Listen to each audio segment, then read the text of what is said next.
오늘 함께 나누실 하나님 말씀은 구약성경 아가서 4장 9절에서 16절까지의 말씀입니다.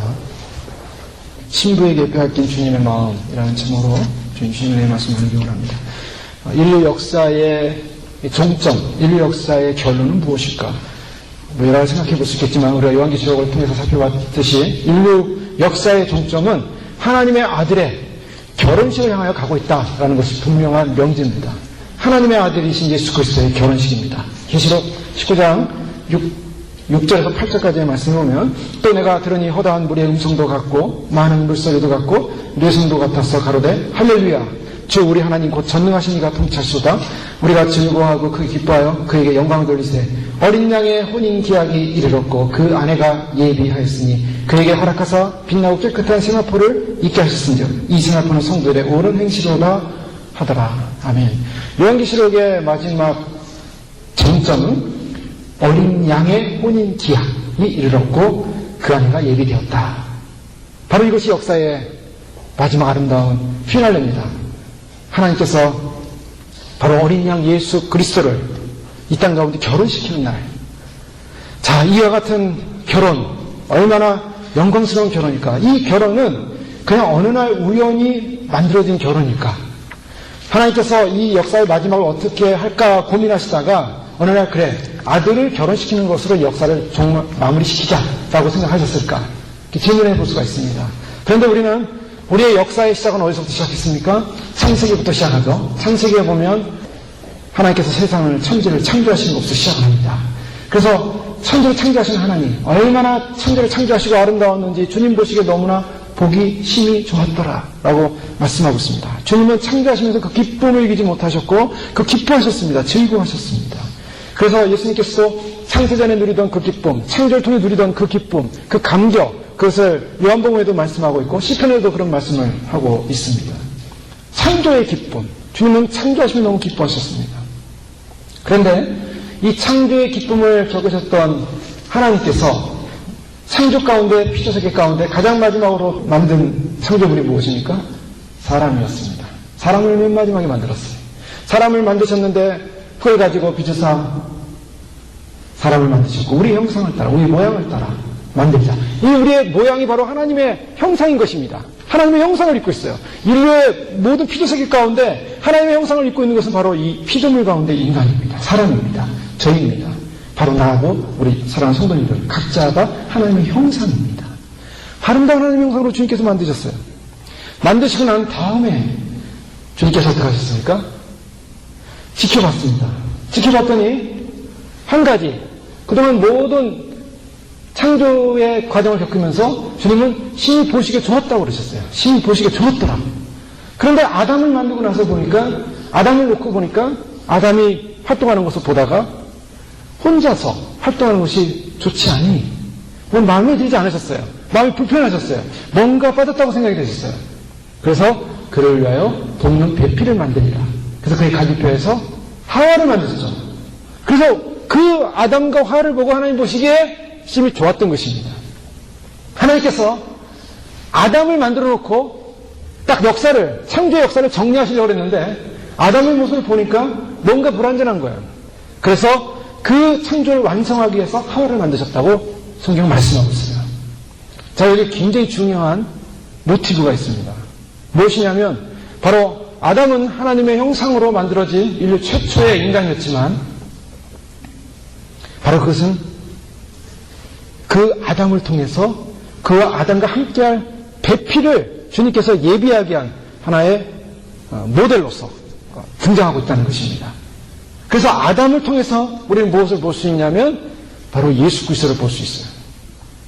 아담을 통해서 예수 그리스도를 볼 수 있다는 것은 뭐냐면 하나님께서 그의 독생자 아들을 창세기부터 시작된 역사의 마지막 요한계시록 19장에 와서 주님께서는 인류 역사를 마무리하면서 그의 어린 양 예수 그리스도의 결혼식이 예비되어 있다는 거예요. 그 결혼식에 누가 예비됐습니까? 신부가 예비됐다. 그 신부가 누굽니까? 바로 우리를 창조하시고 우리를 만드신 하나님께서 바로 우리를 만드셔서 그 만드신 피조세계 가운데 인간들로 하여금 하나님을 예비하고 경배하고 찬양하면서 그 하나님 앞에 귀한 믿음의 본질, 하나님부터 시작된 우리가 바로 그 하나님과 연합되는 사건, 하나님과 연합되는 사건, 피조세계 가운데 가장 대표적인 인간이 하나님과 연합되는 사건, 그것이 바로 아들과 그의 신부의 결혼. 그때 주님 보실 때 이 창조의 모든 세계가 완성되었는 것을 보시면서 정리하시면서 새하늘과 새 땅을 내시는 것입니다. 얼마나 위대한 섭리가 그 속에 담겨져 있을까 생각해 보게 됩니다. 아담의 옆구리를 여셔서 그 갈비뼈 하나를 빼셨죠. 그리고 하와를 그것을 만드셨습니다. 자, 이 모티브는 어떻게 보여주십니까? 인류를 구원하는 사건, 그의 신부가 되는 사건 어디서부터 시작합니까? 인간은 타락으로 죄를 져서 결국 하나님께 도달할 수 없었고 하나님의 신부도 될 수 없고 하나님 나라로 들어갈 수도 없는 그런 존재였어요. 근데 그런 존재들을 향하여 주님께서 거룩한 신부의 반열로 신부로 불러주는 비결이 무엇이었습니까? 예수 그리스도의 십자가 사건이었습니다. 바로 그의 아들이 직접 십자가에 못 박혀 돌아가심으로 인류의 모든 죄를 대속하시는 사건 속에 마지막 예수님께서 우리를 위하여 쏟으신 것이 무엇이었습니까? 그의 보혈이 못에서부터 손에서부터 다리에서 쏟아져 나오실 때 머리에서부터 흘러내리실 때 마지막으로 주님께서 우리를 위하여 흘리신 피는 무엇이었습니까? 로마 군병이 예수님이 죽었나 안 죽었나 확인하기 위해서 창을 옆구리에 찔르는 그 순간에 거기서 피와 물이 쏟아져 내려오셨습니다. 하와를 만들기 위해서 바로 아담의 옆구리에서 갈비를 뺐듯이 우리를 구원하시기 위해서 그의 옆은 피를 쏟으시면서 고통을 당하셨어요. 바로 그 옆구리를 통해서 우리에게 온전한 피의 속죄를 이루신 바로 예수 그리스도, 바로 그분을 통하여 그분을 믿고 그 피를 믿고 그 보혈을 믿고 씻음받아 되고 정결케 된 믿음의 사람들은 바로 주의 신부로서 교회로서 부름을 받게 된 줄 믿습니다. 부름받은 교회는 바로 예수 그리스도를 통해서 그의 거룩한 신부가 되고 얼마나 아름다운 모습이고 그건 위대한 사건인지 모릅니다. 그래서 예수 그리스도를 통해서 교회를 만드시고 교회를 형성케 하시고 그의 백성들, 의로운 백성들을 정결케 하시고 거룩케 하시고 준비시키시고 그래서 역사의 마지막 바로 그의 아들 하나님의 독생이 하신 예수 그리스도의 아들의 결혼식이 완벽한 결혼식이 그래서 그 창조의 완성이 이루어지고 창조의 완성이 예수님의 결혼식과 함께 끝남과 동시에 안식으로 들어가죠. 그 안식이 무엇입니까? 새하늘과 새 땅인 거예요. 새하늘과 새 땅, 죄가 없는 거, 죽음이 없는 거, 사망이 없는 거, 완전한 사망과 죽음과 어둠이 다 사라지고 지옥불에 전부 다 무적행에 적글스와 사람 마귀들이 다 들어가고 죽음도 들어가고 죽음도 없어졌어요. 그리고 새하늘과 새 땅이 열리면서 주님의 새로운 창조의 기쁨 가운데 그의 신부들과 어린 양 예수 그리스도가 온 우주를 통치하는 바로 에덴의 축복, 새 에덴의 축복, 새 에덴의 영광스러운 주님의 나라의 축복이 열리게 되는 것입니다.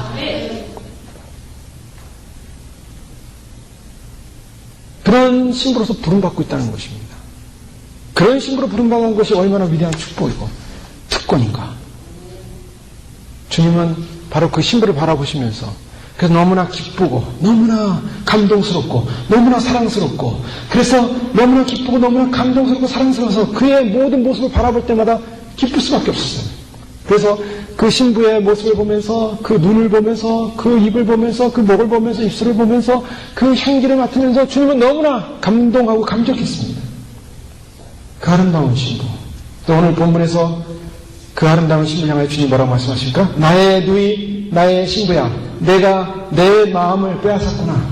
주님의 마음을 빼앗은 사람이 누굽니까? 바로 신부였어요. 신부를 보고 주님의 마음이 뺏겨버렸습니다. 주님의 마음이 완전히 빼앗겨버렸어요.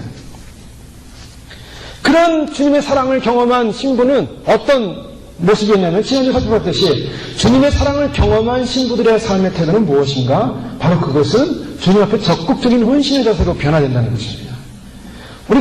우리 자신이 움직일 수 있는 힘이 뭔가? 여러 가지 힘이 있겠습니다. 여러 가지 힘이 있는데 의무적으로 움직일 수가 있어요. 맨데터리로 움직일 수가 있습니다. 그러나 신앙이라는 것은 맨데터리적인 상황은 아니에요. 처음에는 율법으로 움직입니다. 죄를 지면 심판받으니까, 죄를 지면 지옥 가니까. 그러니까 죄를 깨끗이 하기 위해서 예수님이 필요했어요. 예수님의 피가 필요했습니다. 그래서 예수님의 피를 의지하고 용서함을 받았어요. 그건 맨데터리예요. 근데 신앙은 거기까지가 아닙니다. 우리가 잘 알듯이 예수님의 보혈의 피가 처음에는 죄를 씻기 위해서 필요했지만 그러나 죄를 씻는 것 자체를 나는 씻음 받았으니까 예수님 이제 나한테 복을 주십시오. 이제 복을 위해서 필요한 거예요. 그래서 내 삶과 내 인생을 풍요롭고 윤택하고 이 땅에서 잘 먹고 잘 살기 위해서 예수님의 복이 필요했어요, 이제는. 피는 이제 이미 끝났고, 복을 찾기 시작해서 오늘날 기독교가 뭐합니까? 복 하면서 복을 추구하는 거예요. 주여 오늘도 복을 주시오, 복을 주시오. 하늘은 부유한 복을 내게 주시옵소서. 이 땅에 잘 먹고 잘 살게 해주십시오. 그 차원이면 신부 차원이 아니에요. 주님이 우리에게 원하시는 건 무엇입니까? 너희가 예배드리고 너희가 제사드리고 너희가 무슨 뭐 예물을 가져오고 그러나 너희는 입술로는 나를 존경하되 마음은 내게서 멀더다. 불법을 행하는 자들아 내게서 떠나가라. 주님은 무엇을 원하냐면 마음을 원하세요. 율법적으로 맨드터리로 예수님을 믿어야만이 보혈을 의지해야만이 용서함 받는다 그래서 예수님을 믿었는데 믿고 나서 보니까 그것이 보통 은혜가 아니었다는 걸 깨닫기 시작하는 것입니다. 예수님이 나를 위해 돌아가신 것이 보통 사랑이 아니었다는 걸 깨닫기 시작하는 것입니다. 그 보혈이 보통의 보혈이 아니었다는 것을 깨닫기 시작합니다. 그 깨닫는 것을 갖는 그 순간에 주님에게 무엇합니까? 마음이 뺏겨버리는 거예요. 신부는 바로 그 주님의 사랑에 감동해서 마음이 뺏겨버린 사람을 신부라고 하는 것입니다. 신부의 조건은 주님을 사랑해야 한다는 거예요. 마음이 뺏겨버린 거야. 완전히 마음이 뺏겨버린 것입니다. 주님에게 완전히 뺏겨버린 사람, 뺏겨버린 영혼, 그것이 신부입니다. 그렇기 때문에 처음에는 맨데터리로 주님을 산다는 것이 처음에는 좀 부담스러운 일도 두려운 일도 있었습니다. 그러나 제자들의 모습, 제자들은요, 배운 것도 별로 없었고, 어부들이었고, 좀 약간 무식하기도 하고, 세상적으로 과격하기도 하고, 해가지고 다혈질이기도 하고, 뭐 여러 종류의 제자들이 많이 있었어요. 그러나 당시에 유명하다고 똑똑하다고 또 대단하다는 지식인들은 없었어요. 또 권세 있다는 사람도 없어요. 돈 많은 사람도 별로 없었어요. 그런데 제자들의 특징 가운데 한 가지 놀라운 특징이 뭡니까? 예수님을 만나자마자 모든 것을 버려두고 예수를 쫓으니라. 예수님을 만나자마자 예수님을 바라보고 예수님을 믿고 모든 것을 버려두고 쫓으시라. 그것이 제자들의 강점이었습니다. 오늘날 많은 사람들이 예수님을 믿으면서 한 가지 다 좋아요. 다 좋아요. 많이 배웠고 많은 걸 가졌고 똑똑하고 세상에서 뭐 여러 안정적이고 그런데 한 가지 부족한 것이 있어요. 부족한 것이 무엇입니까? 주님을 만나는 그 순간에 모든 것을 버리고 쫓을 마음이 없다는 거예요. 재기 시작합니다. 계산하기 시작합니다. 그래서 내가 쫓아도 되는가? 내가 손해볼 건 없는가? 내가 이거 챙기면서 쫓을 만한 뭐가 있지 않은가? 그러면서 계산하기 시작해요. 계산하는 사람들은 제자로서 자격이 없는 거죠. 제자는 누굽니까? 제자들을 향해서 우리가 사람들 볼 때, 객관적으로 볼 때 우습게 보이고 우스워 보이고 세상적으로 아무런 자랑하는 것이 없어 보인다 할지라도 그들은 위대한 믿음을 가졌어요. 예수님을 보는 그 순간, 예수님이 나를 따르라는 그 순간에 모든 것을 버려두고 예수를 쫓습니다. 그 한마디에 위대한 그들의 신앙과 믿음이 담겨져 있습니다. 그분들은 제자예요. 주님의 사랑을 경험하고 체험하고 주님의 사랑을 만난 사람의 특징은 무엇입니까? 모든 것을 버려두고 거기에는 염려도 있고 걱정도 있고 뭔가 세상 염려가 다 오지 않겠습니까? 내가 주님을 따라다가 이러다가 굶어 죽으면 안 되지. 내가 이러고 주님을 따라다가 뭐 이익되는 것도 없으면 안 되지. 여러분 그런 생각 할 수 있지 않겠습니까? 얼마나 현대들이 계산에 빠릅니까? 나에게 이익이 되나 안 되나 다 계산하지 않습니까? 그런데 그 계산을 다 내려놓고 주님 한 분만을 믿고 주님 한 분을 의지하고 따르겠습니다. 모든 것을 내려놓고 따르겠습니다라고 믿음으로 고백하며 나가는 것이죠. 왜요? 그분은 의지하고 믿을 만한 분이기 때문입니다. 나니아 이야기 잘 아시죠? 아이들이 많이 좋아하는데 거기 그 아이들이 그 이상한 나라의 세계 속으로 장롱을 통해 들어가지 않습니까? 장롱 속으로 들어가서 이상한 나라의 세계로 들어갔는데 거기서 비버라는 사람을 만납니다. 그 비버라는 사람이 그 나라의 나니아 왕국의 왕인 아슬란에게 안내를 합니다. 아슬란에게 안내하는데 그 아슬란은 사자였죠. 예수 그리스도를 상징하는 하나님 나라의 왕이신 예수님을 상징하는 그런 모티브죠. 그래서 들어가는데 쫓아가면서 그들은 마음속에 뭔가 신비롭고 거룩하고 뭔가 내면에 솟구치는 여러 신비한 생각을 느끼면서도 두려운 마음마저 느껴집니다. 그러면서 그 비결을 쫓아가면서 한 아이가 묻습니다. 뭐라고 묻냐면 그 아슬란이라는 분이요. 그분을 우리가 믿고 따를 수 있는 그런 안전한 분인가요? 라는 질문을 해요. 안전한 분인가요? 그랬더니 그럼 왜 그렇습니까? 이제 새로운 모험을 하게 되는 거예요. 새로운 모험의 길에 들어서야 합니다. 근데 모험을 해야 되는데 그 모험의 대상인 그 아슬란이 우리가 정말 믿을 만한 안전한 분인가라는 의심이 생긴 거예요. 그랬더니 그 비버가 대답을 하죠. 안전, 그 누구도 안전에 관하여 어떤 것도 말할 사람이 없었단다. 하지만 내가 말할 수 있는 것은 그분은 선하시며 그분은 왕이시라는 것이다. 선하시며 왕이시다. 그분의 안전에 대해서 안전하냐 안 안전하냐라고 말하지 않고 그분 안전한 분이라고 말하지 않고 그는 어떤 분이신가? 그는 선하시며 그는 왕이시다. 이건 끝난 거예요. 왜 끝났는가? 우리가 주님을 따르고 주님을 의지하고 믿고 나아가는데 그분을 믿으면 내가 손해볼까? 그분을 믿으면 내가 안전을 잃어버리진 않을까? 그분을 믿으면 내가 인생에 손해볼 여러 가지 계산할 수 있지 않겠습니까? 그런 모든 계산을 부시시키는 것이 무엇입니까? 그분은 우리의 창조주요, 나를 사랑하여 자기의 온몸을 던져서 피를 쏟아 자신의 목숨을 주면서까지 나를 사랑하신 분이요, 그분이 바로 이 우주의 창조주요 왕이시요 모든 것을 가지십니다. 거기에 뭐가 더 필요하겠습니까? 주님의 사랑을 경험하는 순간에 우리의 태도는 완전히 달라지는 겁니다. 신뢰할 수 있는 거예요. 주님을 신뢰할 수 있는 거예요. 그래서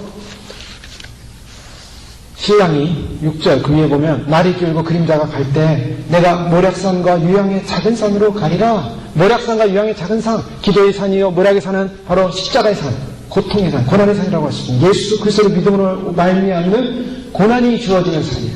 그런 산으로 갈 때 나의 사랑 너는 순간에 어이고선 아무 의미 없구나.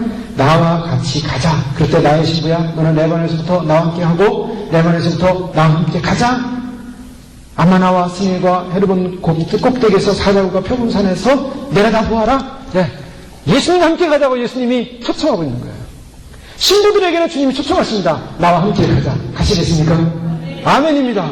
주님이 부르시는 거 하겠습니다. 주님이 함께 하시는 거 하겠습니다. 주님이 함께 하는 곳이 안전한 곳이에요. 여러분 세상 어디를 가도 어느 구석을 가도 안전한 곳이 없어요. 예수님과 함께하는 그것이 안전한 곳이죠. 예수님과 함께하는 거예요. 내 인생 내 삶 그것이 십자가의 길이든 그게 무슨 길이든 주님과 함께하는 것입니다. 주님이 가신 길은 고난의 길이었어요. 너희도 나와 함께 내가 간 그 길처럼 너희 십자가를 지고 나를 쫓을 수 있겠느냐? 아멘. 주님 쫓겠습니다. 근데 십자가가 가벼워지는 거예요. 그때는. 근데 주님 이 십자가 무거우면 내가 쫓기 힘든데요 하면서 이렇게 자꾸 계산하면 십자가는 더 무거워집니다. 더 무거워져요. 그냥 아무 생각 없이 가는 거예요. 주님 사랑하기 때문에. 예? 주님 사랑하기 때문에. 군대에서도요, 완전군장하고 막 뛰는 경우가 있어요, 가끔. 훈련할 때. 그런데 뛰다 보면 왜 놈을 이렇게 짐이 무거운지, 철로는 무겁고, 여기다 또 배낭 맨 거는 왜 이렇게 무겁고, 게다가 총도 무겁고, 게다가 군화도 무겁고요. 다 무거워요, 다 무거워. 그걸 메고 뛰는데도 철로는 덜렁덜렁하고요. 군인들이 뛸 때 멋있죠? 뛰는 사람 괴롭습니다, 그거. 이게 덜렁덜렁. 모자가 그냥 탁 하고요. 얼마나 무거운지 몰라요. 어깨는 내려앉고. 그냥 뛰는 거예요. 발 맞춰 뛰어야 되는데 발 안 맞춰주면 큰일 나죠. 근데 얼마큼 뛰어야 되냐? 보통 1시간에서 2시간을 뛰어야 돼요. 맨몸으로 1시간, 2시간 뛰어도 애들이 막 지쳐나가는데요. 군인들이 그걸 내고서 1시간, 2시간 뛰려면은 정말 아무 생각이 없어요. 5분 뛰고 나면요, 언제 끝나나? 이거 언제 끝나나? 계산하기 시작합니다. 계산하기 시작해. 근데 그럴 때 계산하면 낙오예요. 계산하면 막 숨이 막히고요. 앞이 캄캄하고요. 지금도 막 눈앞이 노래가지고 뛰지 못하겠는데 1시간 버틴다고 생각해보세요. 못 뛰어요, 못 뛰어요. 그 생각은 못 뜁니다. 그때는요, 그래서 생각을 빼야 돼요. 그래서 옆에서 운동하는 지휘관들이 어떻게 합니까? 노래를 부르게 해요. 노래 막 부르게 하고, 함성도 부르게 하고, 그래서 막 정신을 빼놔야 돼, 정신을. 그래야지 막 노래를 부르면서 막 함성을 부르면서 가다 보면 생각이 다 있어요. 예? 그래서 저희가 찬양 부르면서 가야 돼, 찬양 부르면서. 예? 이 생각, 저 생각하고 있으면요, 자꾸 이런 혼란스러운 생각이 들어와요. 혼잡한 생각들이 들어와요. 세상에 살면서 마귀가 사단이 여러 생각을 집어넣고 세상의 걱정, 염려, 주님을 따라가는데 믿음 속에 그 믿음을 틀어놓고 막 여러 가지 복잡한 생각들이 들어와요. 그럴 때는 어떻게 되냐? 아무 생각이 없어야 돼요. 내가 주님 믿고 따르기로 했고 주님 앞에 충성하기로 했고 주님을 사모하기로 했고 주님을 사랑하기로 했으니까 내가 그냥 주님만 믿고 따릅니다. 그래서 찬양하고 기도하고 함성 지르면서 기도하십시오. 주여! 주님 바라보면서 주님을 의지하면서 기도하고 서로 찬양할 때도 온 전심을 다하여 목소리 다하여 찬양을 하고 그러면서 믿음으로 가다 보면 그 길을 나도 모르게 다 가 있는 거예요. 그래서 주님과 함께 가고 있는 것입니다. 그런데 그런 게 없이 그냥 기도도 안 하고 찬양도 안 하고 말씀도 안 보고 열심도 없고 그러니까 복잡한 생각만 왔다 갔다 해요. 생각만 하는 사람들은 지혜를 짓습니다. 생각만 하는 사람들은 마귀가 틈을 타요. 그래서 의심을 생각 속에는요. 인간의 생각 속에는 선하게 나온 게 없어요. 의심을 집어넣습니다. 별 잡스러운 생각 집어넣습니다. 판단을 집어넣습니다. 이것저것 막 생각하게 해요. 그래서 신앙이 시험 든 사람들의 특징은 생각이 많다는 거예요. 복잡합니다. 머리가 아파요. 근데 믿음 있는 사람들이니까 생각이 없어요. 아멘. 할렐루야. 그냥 그거예요, 그거. 그거 왜 뭐가 필요하겠습니까? 아멘이니까. 그 아멘 할렐루야 하면 모든 게 끝난 거예요, 끝난 거예요. 더 이상 말을 할 수가 없어요. 예? 주님을 사랑하게 되고 주님 쫓겠습니다. 주님 따라가겠습니다. 이것이 신부입니다. 제가 구약에 주님을 사랑하는 그런 모습들이 많이 나오는 모티브들이 있어요. 그런 거 잠깐 살펴보고 싶은데 오늘 구약 말씀 보면 나의 눈이 나의 신부야 내가 내 마음을 빼앗았구나. 내 눈으로 한 번 보는 것과 내 목의 구슬 한 깸으로 내 마음을 빼앗았구나. 이 신부가 예수님의 마음을 빼앗는데요. 예수님의 마음을 빼앗은 것이 대단하지가 않습니다. 한 번 봤어요, 예수님을. 내 눈으로 한 번 보는 것. 그냥 내 목에 구슬 한 깸이. 구슬 한 깸입니다. 목걸이를 했는데 그냥 한 깸이 정도. 근데 그 구슬 한 깸이로 내 마음을 빼앗았구나. 뭐 대단한 게 아니었어요. 대단하게 화려한 게 아니었습니다. 그냥 주님 한번 딱 바라봤어요. 근데 주님이 확 마음이 녹아버린 거예요. 예, 그것이 진정한 사랑이죠. 진정한 사랑이라는 것이 뭡니까? 물질도 아닙니다. 조건도 아닙니다. 돈도 아닙니다. 외향도 아닙니다. 진정한 사랑이라는 것은 그 눈빛에서 알 수 있는 거예요. 눈빛에서. 주님을 사랑하는 그 눈빛. 주님 아시죠? 주님 바라보니까 주님이 그냥 마음이 녹으시는 거예요. 주님 아시죠? 주님 사랑합니다.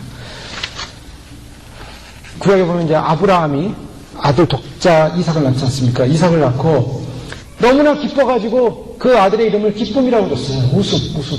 이삭, 웃음. 너무 기뻤어요. 그런데 시편 45편 10절에 보면 하나님의 즐거움의 기름을 왕에게 부으셨다라는 말씀이에요. 하나님의 즐거움의 기름. 즉, 그분은 왕이세요. 하나님의 아들로서 온 땅을, 온 우주를 주권하시고 모든 그 주권을 하나님이 아들에게 넘겨주셨어요. 아들에게 넘겨주기 때문에 계시록에 보면 그가 인을 뗄 자가 없어서 어린 양신 예수님 나와서 인을 떼지 않습니까? 그 왕의 주권입니다. 근데 왕의 주권을 줄 때는 어떻게 주셨냐? 기쁨으로. 그 아들을 바라보는 하나님의 마음은 너무나 기쁘신 거예요. 마치 아브라함이 이삭을 바라볼 때 너무나 기뻤던 것처럼. 기쁨의 아들이었어요. 이삭이 바로 예수 그리스도의 모형이죠. 그래서 아브라함이 나중에 모리아산에 가서 이삭을 바치려고 할 때 하나님이 아브라함에게 아브라함아 됐다. 내가 내 믿음을 보았다. 내 믿음의 의로움을 보았다. 그래서 아브라함이 의로움의 칭찬을 받지 않습니까? 바로 모리아산에 바쳐지는 이삭. 바로 예수 그리스도의 상징이죠. 구약에 그런 모티브가 나오는데요. 근데 이 이삭이 나이가 들어서 결혼해야 되는데 당시에 굉장히 부유했고 물론 아브라함도 나이가 많았지만 부유한 족장이었어요. 그럼에도 불구하고 아들이 결혼을 못하고 있으니까 아버지 마음속에 불편함이 생겼어요. 이제 아들을 결혼을 시켜야겠는데 그래서 어떻게 합니까? 그의 종 엘리에셀에게 내가 내 아들 이삭을 위해서 결혼을 시켜야겠는데 귀한 아내를 찾아왔으면 좋겠다. 데려왔으면 좋겠다. 이렇게 부탁을 하죠. 엘리에셀이 그 주인이신 아브라함의 부탁을 받고 아브라함이 준 부한 선물을 가지고 여행을 떠납니다. 바로 거기서 가나안에서 사람 뽑지 않고 고향으로 가죠. 아브라함 고향에 가는데 거기서 그 아내를 얻기 위해서 가는 과정 속에 고향에 왔을 때 어느 이제 우물가에 이제 쉬게 되죠. 거기서 이제 사건이 벌어지지 않습니까? 그 우물가에서 리브가가 마침 물을 들어왔는데 이 엘리에셀이 가지고 온 그 짐들이 많았어요. 10마리의 낙타와 많은 짐들이 있었어요. 많은 부한 물건을 가지고 이제 아내를 찾으러 간 겁니다. 아내가 누가 있는지 어딘지 모르면서 간 거예요. 그런데 우물가에서 만나죠. 우물가에서 만나 한 여인을 만났는데 그 여인에게 여인이 보니까 너무나 성실해요. 그리고 나그네에게 대접하는 그 마음 너무나 아름다워요. 그냥 그 엘리에셀을 잘 물로 이렇게 대접할 뿐만 아니라 거기 있는 낙타에게도 물을 다 먹이고 너무나 하는 일이 정말 마음의 진심으로 나그네를 대접하는 그 마음이 너무 엘리에셀의 마음이 확 사로잡혔습니다. 너희 집이 어디냐? 그래서 그 집으로 가죠. 그 집으로 가면서 이제 시작하게 됩니다. 거기서 그런 과정 속에 얘기를 하게 되는데 나는 이제 사실은 아내감을 찾으러 주인의 부탁을 받고 왔다. 이러면서 이제 얘기를 했겠죠. 그런 과정 속에 이야기를 듣는데 리브가의 마음이 어떻게 생겼습니까? 어떻게 됐습니까? 리브가의 마음이 움직이기 시작해요. 이제 하나님의 역사입니다.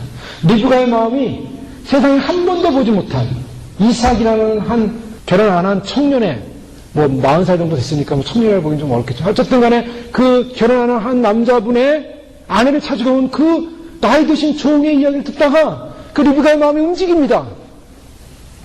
근데 그 엘리에셀이 그 리브가가 너무 마음에 들어가지고 그를 아내로 삼고 싶어 하니까 리브가가 어떻게 합니까? 부모님한테 나는 그 남자에게 결혼하고 싶어 가겠습니다라고 자발적으로 일어나요.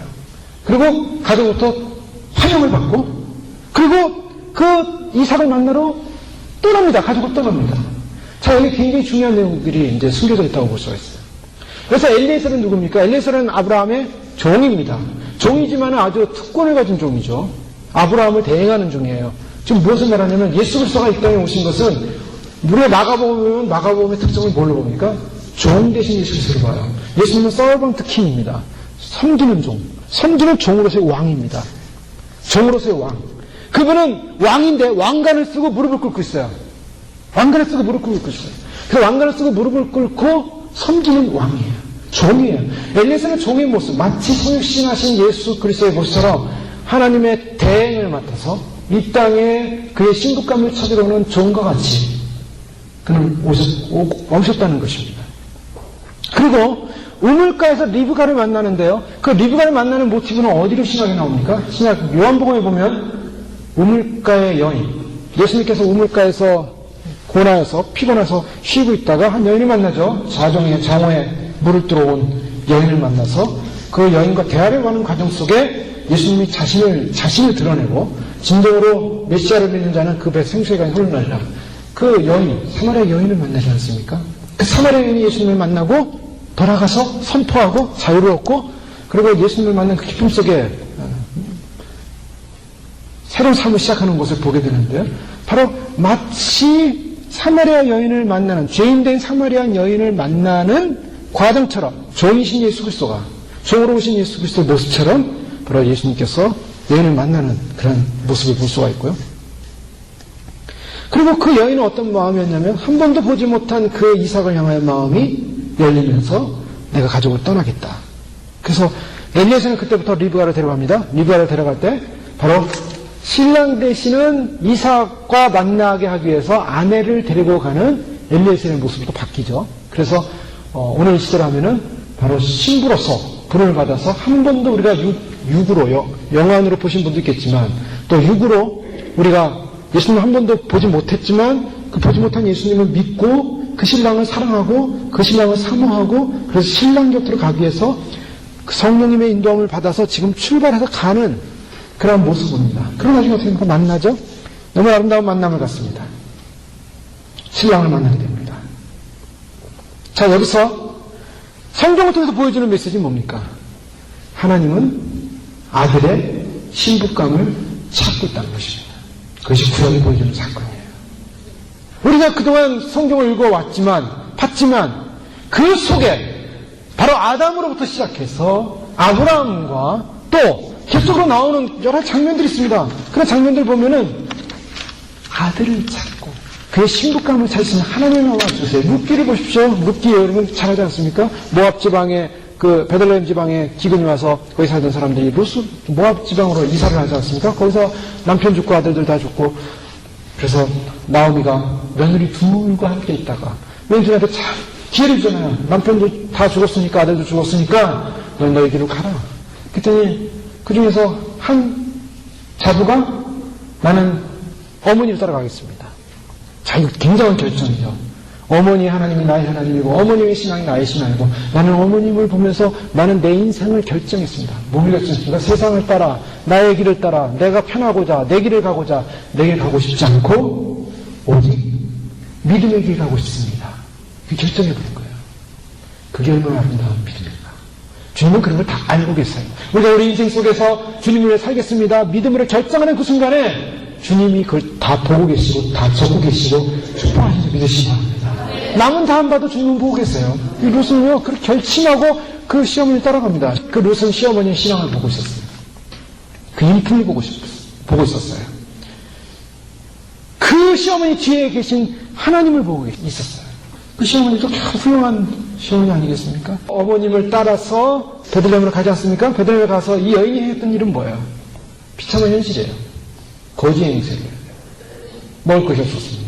경제적인 어려움도 있고 그동안 가진 거 다 가지고 이사했는데 얻은 건 하나도 없었고 경제적인 어려움이 오고 남편 죽고 그러면 혼자 돼서 얼마나 힘들고 그런 가운데서 그 시어머니까지 복양해야 되는 그런 위치에 선 거 아니겠습니까? 그런 인간들은 얼마나 슬프고 인간들은 얼마나 비참했어요. 그러나 불평하지 않고 불만하지 않았던 것 같아요. 왜요? 신앙을 선호하기 때문에 믿음을 가졌기 때문에 그것이 현실적으로 어려웠지만 소망하는 것이 바로 주님을 바라봤기 때문에 그것을 극복해 나가는 거죠. 그곳에 가서 어머니가 시킵니다. 이 이스라엘은 참 좋은 나라이기 때문에 그래도 가난한 사람들을 굶겨 죽이지 않고 그들을 위해서 혜택을 준다. 그러니 가서 그런 혜택을 좀 받아왔으면 좋겠다. 그래서 나는 추수하는 데 가서 그냥 떨어진 이삭들, 일부러 가난한 사람들 이삭을 버리고 하는 그 버린 이삭들을 좀 갖추어 와라. 미국이라면 어디 저기 정말 그냥 가난한 사람들 위해서 배급해주는 위익 프로그램 같은 데 가서 좀 이렇게 뭘 좀 얻어오고 좀 이렇게 푸드 스탬프 같은 거 가져가서 뭐 좀 얻어오고 뭐 그런 거죠. 같습니다. 근데 거기서부터 역사가 시작되는 거예요. 순종해서 가는 거예요. 가난한 마음으로 가서 그래도 얼마나 감사하고 얼마나 기쁘고 시어머니가 있는 그 믿음의 땅에 와서 내가 살 수 있다는 얼마나 고맙고 그런데 그것을 보내는 과정 속에 그 땅의 주인이 누구였습니까? 보아스죠.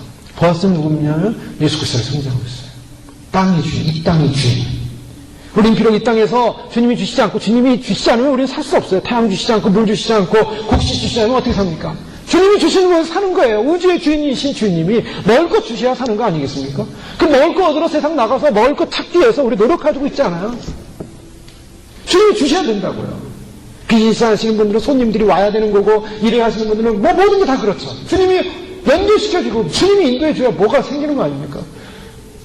그래서 그 가난한 마음으로 저 앞에 나갔는데 땅의 주인인 보아스가 보고 있었어요. 그거를. 그 마음을 보고 있었어요. 그 보아스가 그래서 그 여인을 긍휼하기 시작합니다. 그래서 사람들에게 그 여인이 얻을 수 있을 정도 많이 흘려라. 많이 흘려라. 그래서 많이 흘려주기 시작해요.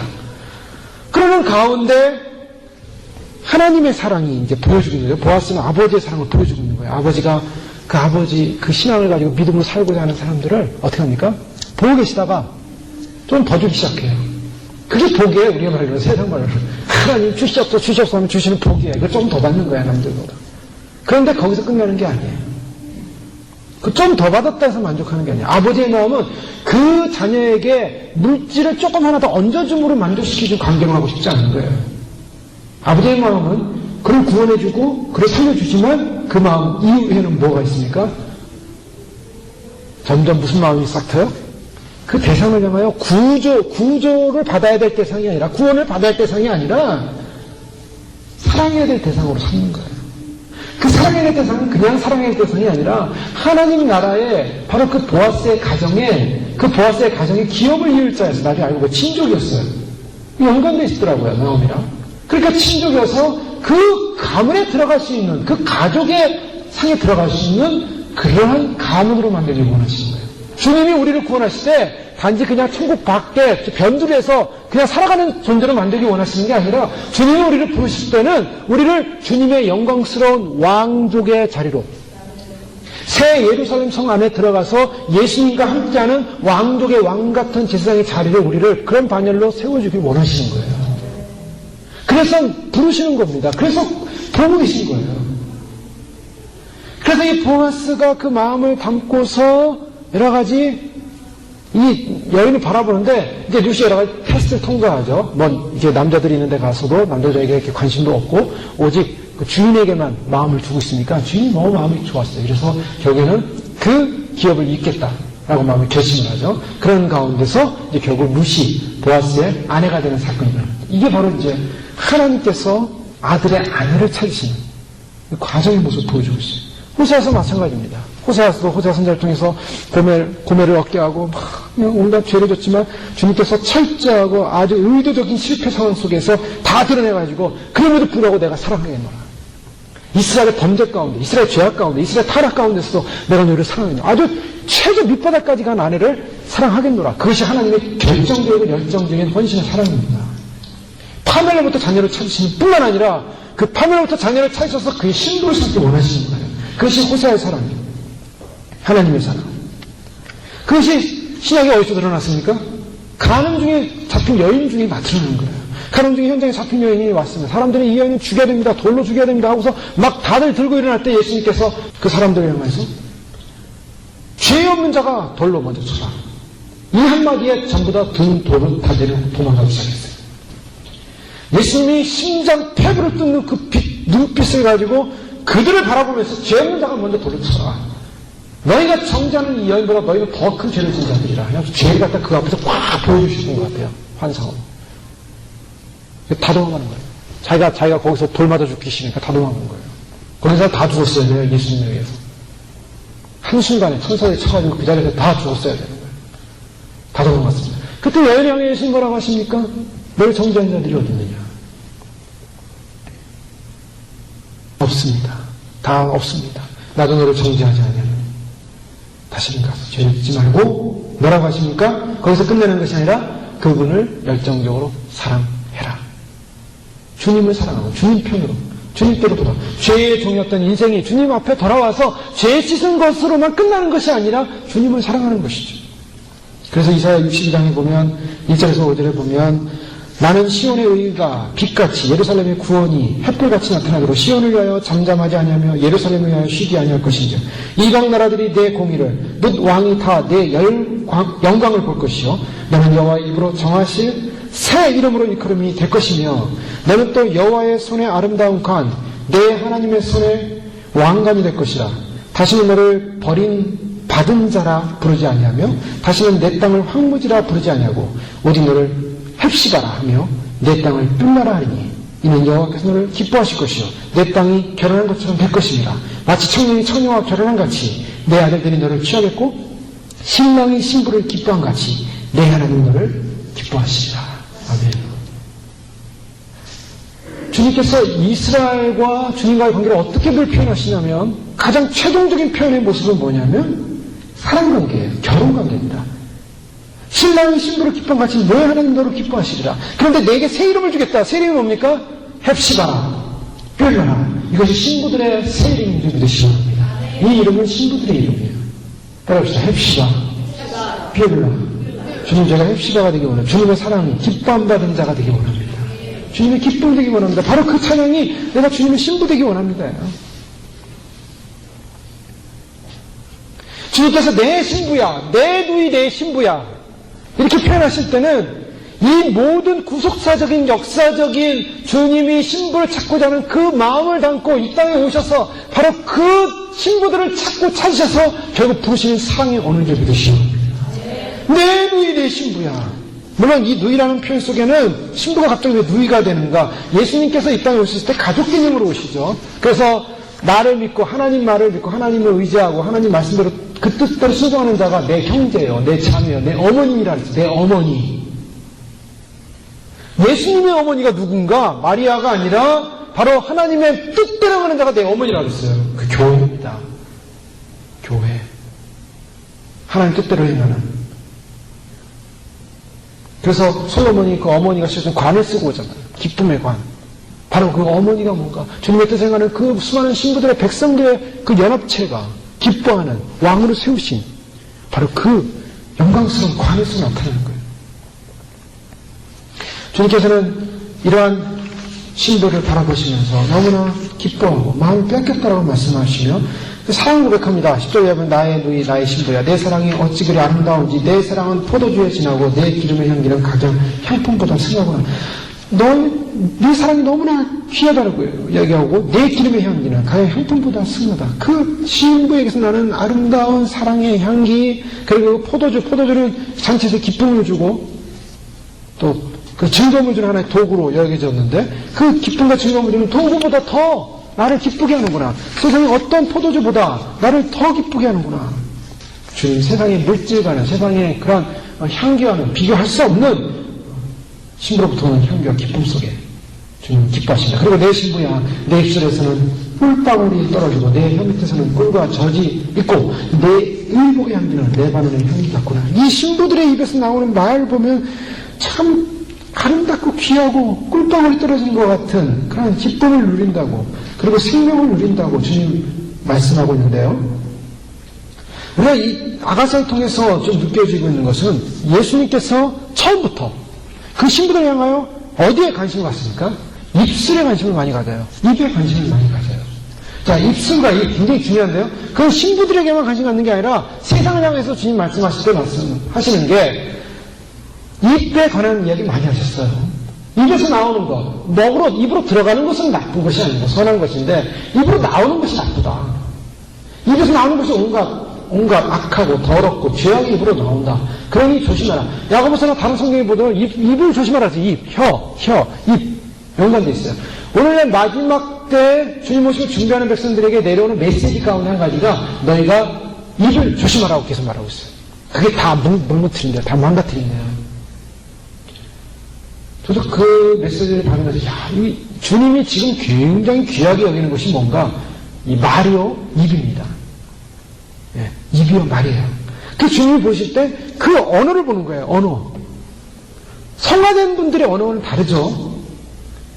우리가 신앙생활 하면서 성도님들을 볼 때, 저분의 언어를 들으면 마음이 위로가 되고 힘이 되고 용기가 생기고, 그리고 믿음이 막 생겨요. 그 언어가 변화된 분이 있어요. 근데 언어가 거친 사람도 있어요. 언어가 성화되지 않은 사람이 있어요. 언어가 중성되지 않은, 거듭나지 않은 분들이 있어요.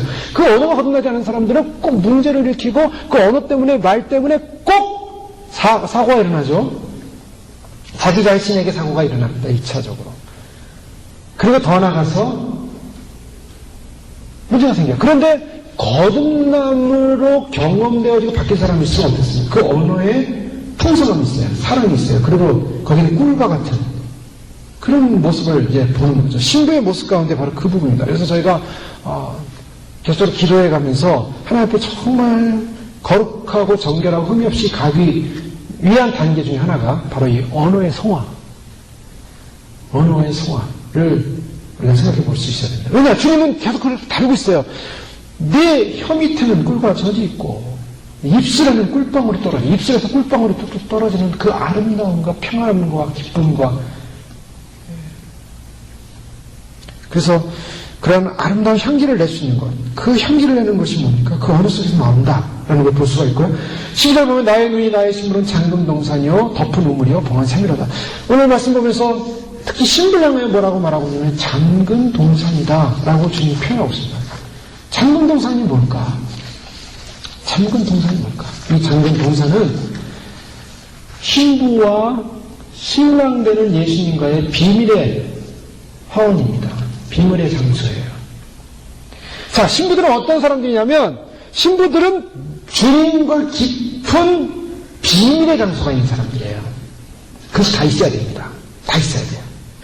이건 원수에게 빼앗길 수 없는 동산이에요. 작은 여우도 포도원을 망칠 수 없는 철저히 잠겨진 동산. 이거는 잠겨진 동산이라는 거, 열린 동산이 아닙니다. 히스기야 왕이 병을 고침 갖고 나중에 사람들이 왔을 때 이 유다 나라의 그 부유함을 좀 보여주고 싶었어요. 그래서 막 다 열어줍니다. 다 열어줘 보여줘요. 이야, 우리 하나님께서 이렇게 축복을 주셨다. 여기도 축복, 저기 축복 다 보여줬죠. 그 보여준 것 때문에 어떻게 됩니까? 죄를 범하면 돼요. 자, 하나님 앞에 귀한 거, 하나님 앞에 소중한 거, 하나님 앞에 비밀스러운 잠겨진 동산, 즉 하나님만을 위한 비밀 장소가 필요해요. 바로 그것이 우리의 영혼 가운데 주님과의 만나는 장소입니다. 누구도 침범할 수 없는 영적인 장소입니다. 친밀감의 장소입니다. 임재, 주님의 임재가 임하는 장소입니다. 그것이 바로 우리 지성소예요. 주님과의 그 어떤 누구에도 개방되지 않은 주님과의 만남의 장소, 예배하는 곳입니다. 그것이 찬양하는 곳입니다. 주님 안에서 용서가 있었던 것입니다. 죄가 씻어진 장소입니다. 결코 개방되어서는 안 되는 다른 이에게 보일 수 없는 주님과의 약속의 장소, 만남의 장소. 그거는 누구에게도 보여줘서는 안 되는 주님에게만 보여줘요. 주님에게는 나의 심장을 보여주듯이, 내 영혼을 보여주듯이, 나의 모든 것을 보여주듯이 주님과의 그 은밀한 장소를 말하고 있죠. 바로 그 은밀한 장소에서 하나님의 생명수가 쏟아지고 흘러나오기 시작합니다. 주님의 쉼이, 주님의 기쁨이, 주님의 평강이 흘러나오는 장소입니다. 그곳에서만이 주님 앞에서 경배와 찬양이 흘러나옵니다. 사랑이 흘러나옵니다. 비밀의 방입니다. 비밀의 방. 누구도 알지 못하는 능력과 기적이 나옵니다. 주님과 그 비밀을 함께하는 것이 그것이 잠근 동산입니다. 아마도 외산한 지상들 가운데는 그런 잠근 동산을 다 가지고 있을 것이라고 저는 믿습니다. 남들이 보지 않는 곳에서 주님을 찬양하고 예배하고 주님을 경배하고 주님 앞에서만 나의 사랑을 드리고 고백하는 장소 그게 있어야 됩니다. 나와 주님과의 관계. 그래서 주님 앞에 내 사랑을 고백하며 드릴 수 있고 주님의 그 사랑을 경험하고 주님과의 그 깊은 은밀한 믿음의 관계 속에서 계속 깊어져가는 그 아름다운 주님과의 공간. 그것을 주님께서 기경하라고 말씀하시고 그것에 심겨놓은 그 사랑의 그 씨앗들로 인해서 꽃들이 일어나고 화원이 화사하게 펴지고 향기가 일어나고 주님과의 그런 만남을 통해서 회개와 용서와 치유와 장근동산을 만드셔야 돼요. 아직 그것이 없는 분들은 빨리 만드셔야 됩니다. 나와 주님과의 장근동산. 그 동산에 무엇을 심어놨습니까? 무슨 씨앗을 심었습니까? 무슨 사랑의 씨앗을 심었습니까? 무슨 찬양의 씨앗을 심었습니까? 무슨 믿음의 씨앗을 심었습니까? 그 믿음의 씨앗은 어떻게 자라고 있습니까? 많이 자랐습니까? 열매를 맺히셨습니까? 주님 앞에서 그 아름다운 씨앗들이 아름답게 과실을 맺히면서 꽃을 피우면서 향기를 발하고 있습니까? 그 장근 동산에서 주님이 보실 때 너무나 아름답고 너무나 예쁘고 너무나 깨끗하고 너무나 잘 관리해놨구나. 주님 칭찬받으시겠습니다. 아니면 지저분하고 아주 그냥 이건 완전히 동산이냐 아니면 뭐냐. 뭐 가드닝 같은 거 좋아하는 분들 보면요 참 정성 있게 가드닝해요. 보면 저희 집 사는데 주변에 어떤 한인분이 사는데 그분은 스시를 하시는 분이지만 뭘 꿈을 갖고 있냐면 조경 사업의 꿈을 갖고 있는 분이에요. 그러니까 무슨 좋은 씨앗이나 나무나 뭐가 있으면 다 갖다가 집에다 그걸 키우는데요. 심지어는 자기 가족들보다 그걸 더 사랑한대요. 그래서 아이들도 부인도 안 보지만 거기는 온갖 애정을 다 쓰는 거예요. 거기는. 그래서 날마다 물을 주고 날마다 다듬고 한번 가끔 방문해보면 어디 갔냐 뒤에서 그거 하고 있어요. 다듬고 있어요. 그래서 근데 그 다듬은 만큼 보니까 전문가 수준이에요. 너무나 잘해놨어요. 부인이 일본 분이신데 일본 여자신데 일본 사람들이 아기자기 잘하지 않습니다. 근데 오히려 그 부인은 관심도 없어요. 근데 그분은 한국 남자분이 그걸 그렇게 그래가지고 그렇게 예쁘게 하고 뭐 모종에 뭐 꽃 무슨 씨를 받아다가 뭘 한다 그러고 그렇게 애정을 가져요. 얼마나 애정을 그게 느껴져요. 이렇게 보면 느껴져요. 애정이. 그걸 보면서 조경 좋아하는 것도 병이겠구나. 잡초가 없어요. 잡초가 얼마나 깨끗해야 되는지. 그런데요, 그걸 보면서 한 가지 느낄 수 있는 게 우리가 주님을 향해 그런 마음을 가져야 되는 거예요. 주님을 향해 아름답게 다듬어야 돼요. 깨끗하게 다듬어야 돼요. 여기 잡초가 있어서는 안 돼요. 온갖 나의 쓴뿌리에 잡초가 있으면 빨리빨리 꺼져내고 그 동산은요 너무 아름다운 동산이어야 돼. 주님이 와서 딱 보실 때 와 기쁘다. 주님만을 위한 동산. 거기는 아무도 못 들어옵니다. 영원히 기적의 동산, 능력이 거기에는 뭐 생명이 있어요. 거기에는 주님의 천사들이 함께하고 있고 주님의 그 영광의 그 향기와 그 구름과 휘저와 하나님의 그 영광의 화염과 그런 것들이 함께 운행하면서 주님 안에서 뛰어다니는 거, 주님 안에 날아다니는 거. 우리가 지금 육체는 있지만 우리의 영이 그 안에서 춤을 추며 주 앞에 기뻐하며 감사하며 그런 비밀의 장소를 다듬어 가야 되는 거예요. 신부인 그게 있어야 된다. 그 장근동산이 있어야 돼요. 그래서 나의 누이, 나의 신부는 장근동산이요. 덮은 우물이요. 덮은 우물은 무엇입니까? 이 우물이라는 것은 물을 말하죠. 물은 뭐 생명을 말하고 이 물은 모티브적으로는 우리가 성령의 은혜를 말하고 있습니다. 성령의 은혜가 임하는 것, 바로 그것이 물인데요. 그 성령의 은혜는 여러 가지가 있을 수 있겠지만 생각해 볼 수 있는 것이 거듭남입니다. 거듭남의 은혜. 내가 정말 진정으로 거듭났는가? 그 생명의 능력으로 거듭나졌는가? 그래서 그 거듭남으로 나는 중생한 마음을 갖고 있는가? 그 성령의 은혜로 거듭난 그 덮여진 것. 거기는 다른 더러운 이물질이 들어서는 안 되는 곳입니다. 그래서 고대 우물들은 덮어지지 않은 우물은 더러운 우물이라고 했어요. 그것은 내가 중생한 거듭남의 기쁨의 그 성령의 은혜들을 결코 더러운 다른 것으로 오염돼서는 안 되는 거예요. 거듭난 마음의 새 마음, 또 하나님을 알아가는 마음, 그 지각, 그리고 새롭게 된 영. 에베소 4장 1절 여러분, 오직 너희의 심령이 새롭게 돼요. 또 하나님의 강력히 부어지는 샘, 사랑. 신명기 3장 1절은 내 하나님 여호와께서 내 마음과 내 자손의 마음에 할례를 베푸사 너를 마음을 다하여 뜻을 다하여 내 하나님 여호와를 사랑하게 하사. 하나님을 사랑하고자 하는 그 샘, 우물. 그 다음에 중생을 통하여 사랑할 뿐만 아니라 성화되는 과정, 거룩한 것이어야 돼요. 그것은 거룩한. 그 데살로니가전서 5장 23절에 평강의 하나님이 친히 너희를 온전히 거룩하게 하시고 너희의 온 영과 혼과 몸이 우리 주 예수 그리스도께서 강림하실 때 흠없게 보존되기를 원하노라. 온 영과 혼과 몸이 보존되기를 원하신다. 거룩하게 하사. 거룩한 곳이어야 됩니다.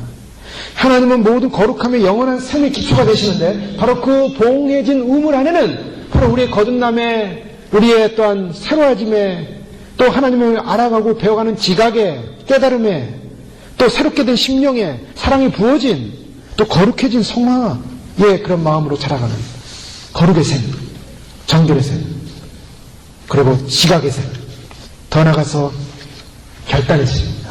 주님 앞에서 내가 주님을 기다리면서 주 앞에 깨어있기를 소망하는 마음 결코 흔들리지 않겠습니다. 결코 포기하지 않겠습니다.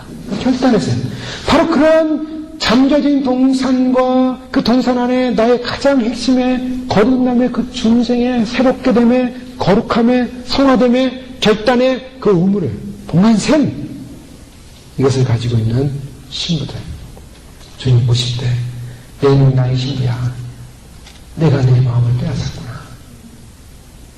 그렇게 주님께서 우리를 보실 때 내 마음을 빼앗은 존재라고, 내 마음을 빼앗은 신부라고, 바로 아담 이후로 주님이 자꾸 찾았던 신부였다고.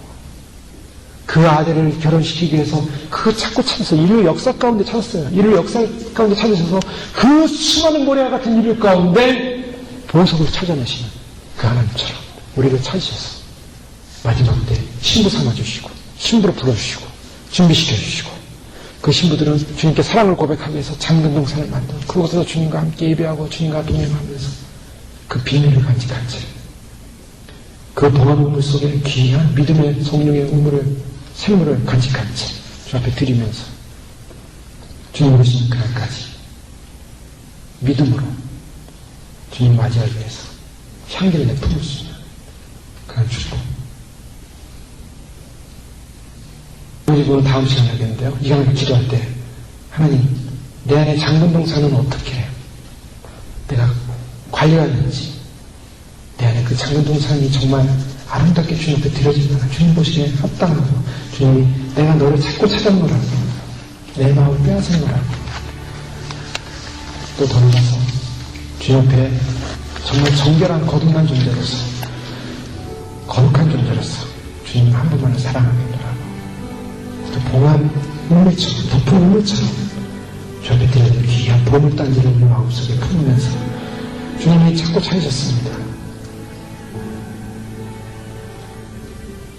인류 역사의 마지막, 주님께서 인류의 모든 과정 속에 구속의 완성을 이루면서 바로 신랑 되신 예수 그리스도와의 결혼, 바로 그 결혼의 주인공도 주님이 의로운 주의 신부들을 예배하셨다가 그날의 신부를 세우신 것입니다. 할렐루야.